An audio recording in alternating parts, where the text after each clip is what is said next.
And then finally, condemnation, which is the step under the government's power of eminent domain, where property is taken from an owner for some other public use. And so there are appraisers that specialize in that type of work, where the value isn't necessarily the market value, but maybe the highest likely value as opposed to the most probable value that the property would bring, where the government wants to make sure that the owners are fairly compensated, and so there's a different definition of the value that is needed for that piece of property that's subject to condemnation.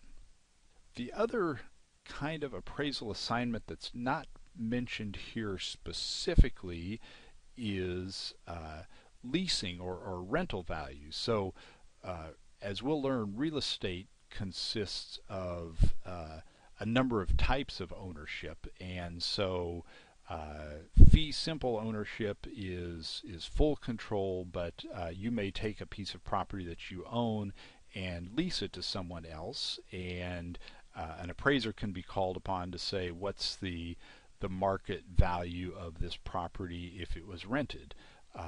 With residential property, this is typically done when a buyer says that they are going to buy the property as an investment and rent it out, and so the bank is going to be looking at, do the finances work for this, the expenses they'll have with the mortgage we're going to give them, and the expenses of maintaining the property, is that covered by the cash flow from the property. And then particularly in commercial properties, that the majority of those may be rented out. The rental income and the income approach to appraising are very important. So that is another type of assignment, or a portion of an appraisal assignment that you may see as well. So the types of employment opportunities for appraisers. The majority of residential appraisers today are sole practitioners, and the term fee appraiser is sometimes used, where the appraiser does an individual assignment for a negotiated fee, and then moves on to the next one. So that's the type of work I primarily do, where I work with a number of lenders or their intermediaries called AMCs, appraisal management companies, to do residential assignments. But there are larger appraisal companies that have staff appraisers, where this is a more typical kind of employment situation. It's a guaranteed number of hours per week for a guaranteed salary, with some bonuses or increases based on the volume, but an employment situation as opposed to self-employment that the sole practitioner has. There are investment companies. Insurance companies tend to buy a lot of real estate as investments, and they will have staff appraisers that work with them in evaluating those investments.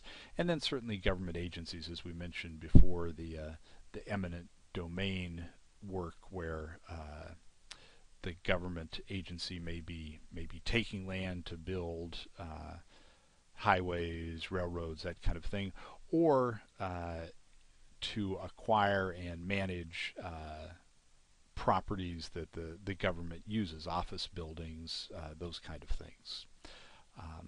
Compensation for appraisers varies widely depending on supply and demand. As with most things, some very specialized appraisers make very good livings. The appraisers that do residential work have been impacted greatly, as you may have heard if you've talked to people in the industry over the last few years, based on some changes in the marketplace, and we'll talk some more about that as well, the appraisal management companies and their impact.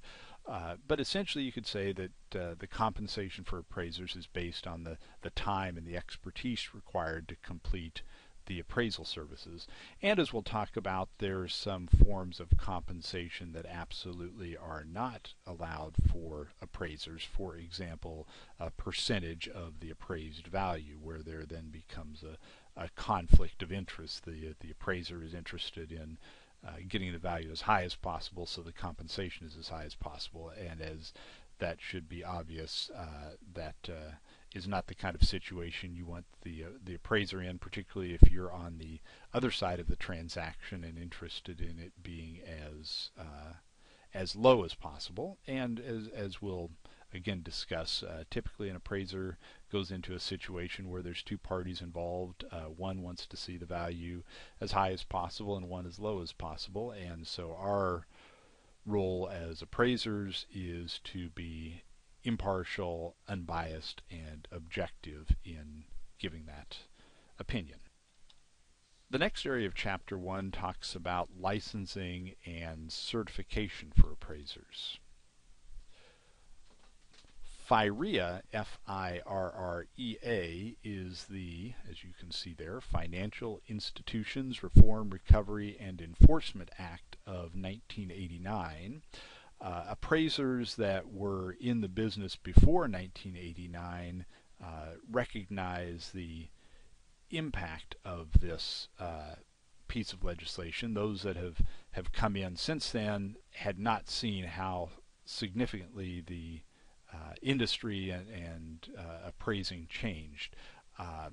The couple of highlights there that this act did, and we'll talk about the act and what triggered it here in a second, was that it established the transactions that would require a licensed or certified appraiser. As of January 1st, 1993, after the act was instituted in '89, all the current appraisers were required to become licensed or certified by that date if they wanted to continue doing work for federally related transactions, which we'll talk about as well. But essentially it was all transactions. So I talked about the change that this brought about. So essentially reputation was all that an appraiser had. He or she had clients that knew the quality of the appraiser's work and relied on them, but there was not a licensing scheme per se. That worked well, but it also opened the door for abuses that occurred around the savings and loan crisis, where there were loans made on properties that were significantly overvalued. This may sound familiar because even after licensing, this happened again, where appraisers who were not impartial were delivering an appraised value that was higher than the evidence in the market would support, but it enabled people with an interest in the transaction to accomplish what they wanted to do.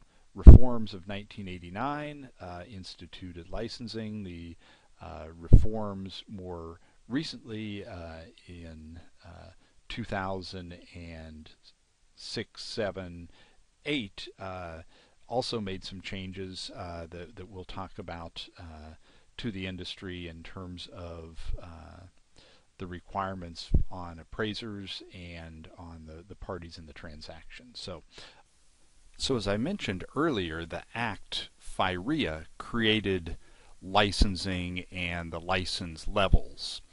Most states like California have a trainee license that you begin with, meaning you're working under the supervision of a fully licensed appraiser.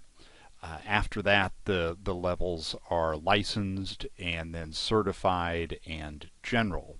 In California, those are called AL for licensed, AR for certified, and AG for general. The AG license allows you to appraise any kind of real estate, commercial as well as residential. The AR or certified level allows you to appraise any type of residential property regardless of value, and the AL license allows you to appraise properties up to $1 million in value. Over that, you have to have the certified or AG level license. Now, this FIRREA was a federal law, and so it mandated that quote, federally related transactions must be done by appraisers with these kind of licenses. Now, this is the vast majority of residential transactions because GSEs, meaning government-sponsored entities, which are federal entities, are involved in most residential lending transactions. And the current players there, the federal players I'm sure you've heard of, are Fannie and Freddie, as well as HUD, FHA, and then the VA, the Veterans Administration. Now, most state agencies also require licensed appraisers, but there are a few instances where someone without a license could appraise real estate. Probate courts, for example, allow appraisals by probate referees who don't have to be, but often are, licensed appraisers. Now, the states, however, were the ones that were charged with establishing the agencies that will license appraisers by this federal legislation. So the states, some of them have additional requirements beyond the federal ones, Florida, for example. Let's talk about the changes that FIRREA brought about in terms of the initial regulatory structure. So in addition to the banking regulators established by FIRREA, that was OTS, the Office of Thrift Supervision, and the RTC, the Resolution Trust Corporation, which was a